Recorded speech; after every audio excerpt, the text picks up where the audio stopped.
Since the spring of 2024, the hills of board games have been alive with the sound of praise for a little game called Harmonies.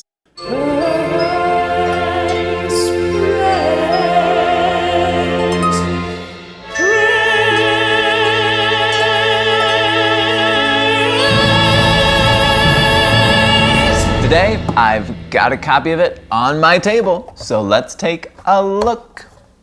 Harmonies is a game about creating idyllic landscapes honeycombed with habitats for as many animals as you can possibly squeeze into them. On your turn, you'll collect 3 wooden tiles and distribute them around your landscape, earning points at the end of the game depending on how you chose to arrange them. Cratering your realm with pockets of fields will net you a handful of points per field. Stacking rocks into mountains, then stretching those mountains into ranges will earn you more, and you can snag even more by surrounding buildings with a variety of flora and linking water tiles to create babbling brooks. That's how water works on the land side of your player board. If you want to switch things up, you can play on the wet side, where you earn points not for linking water together into one stream, but for using water to split your island up into smaller islands. Building out your terrain is a lot of fun, but it's about more than that. In doing so, you are constructing nature's equivalent of a high-rise apartment complex.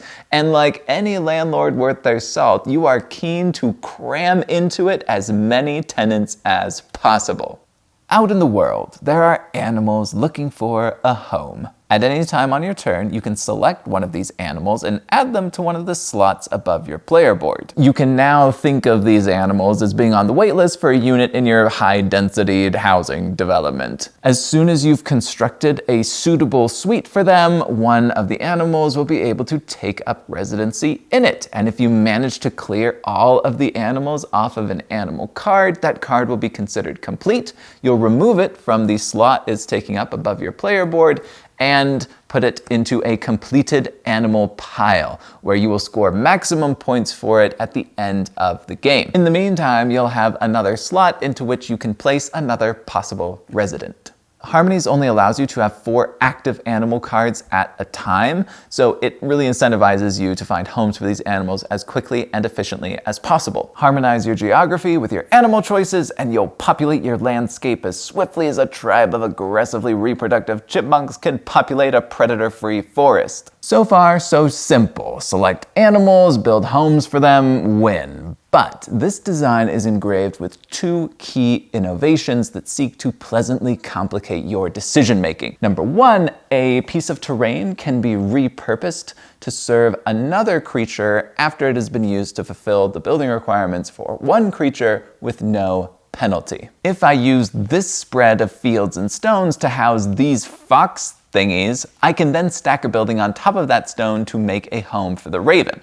The fox thing stays there, and now they're neighbors. And the fox thing is grateful because it now has a garbage can to sift through at night. Number 2, the same tiles can be used to fulfill multiple creature building requirements. Now that I've got a building here, I could place a field next to it and make it a dream house for the shrew. And that field might give me another stretch of stone for more fox thingies, or I could diversify into something else. These design choices infuse your player board and your landscape with plasticity, allowing you to nimbly change tack from round to round, adapting your selections to those your friends are making. If Billy Frank Higginbotham Maldonado, my friend, starts draining fields from the general supply, I can start taking animals that like to live near fields instead of in them to get more mileage out of my extant fields without needing to pick up any more of them. Like a parkour master, I can backflip my way through the urban landscape of this design, and every electric box Billy Frank Higginbotham Maldonado or any other person puts in my way becomes an additional opportunity to perform an acrobatic feat. The possibility for hate drafting is still here, and you can still paint yourself into a corner much of the way you can in Calico or Overboss, but these hallmarks of the genre are mitigated somewhat by the power you have over your landscape and the selection of animals you have to fill it. Not only does it trim away some of those thorns on the rose bush of tile placement,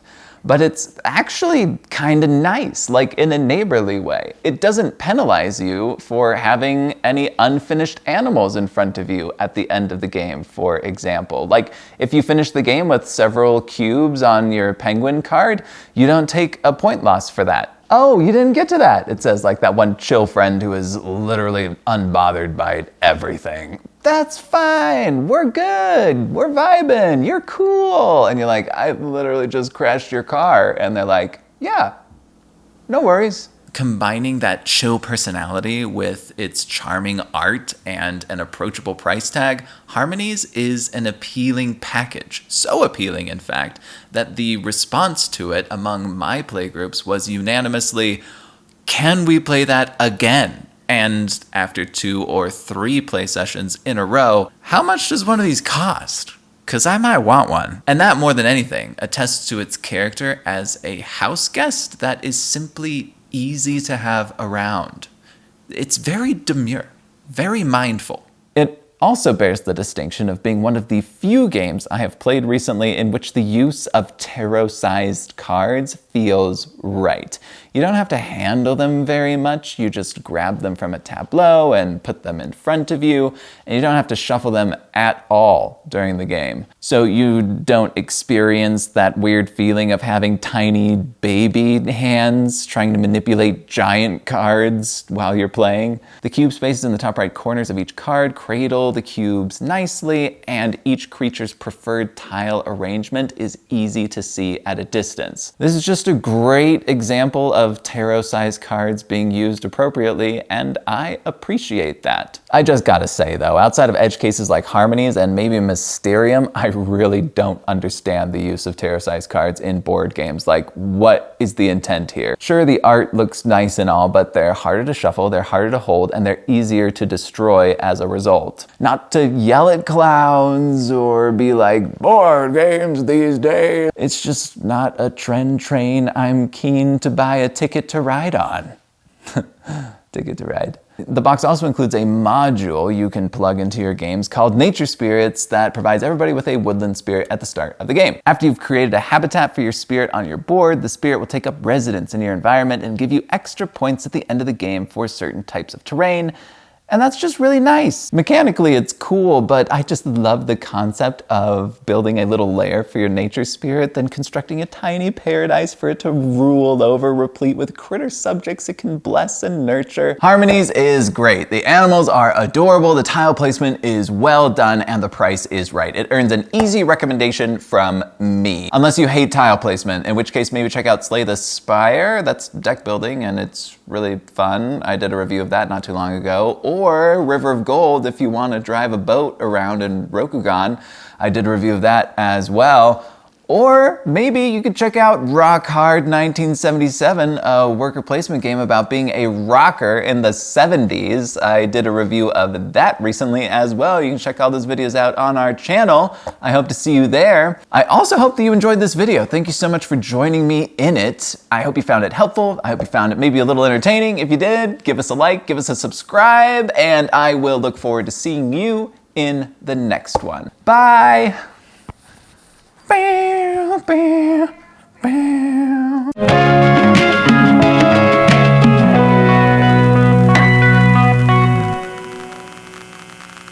Publisher, in the spring of 2024, publisher Libellud published Libellud.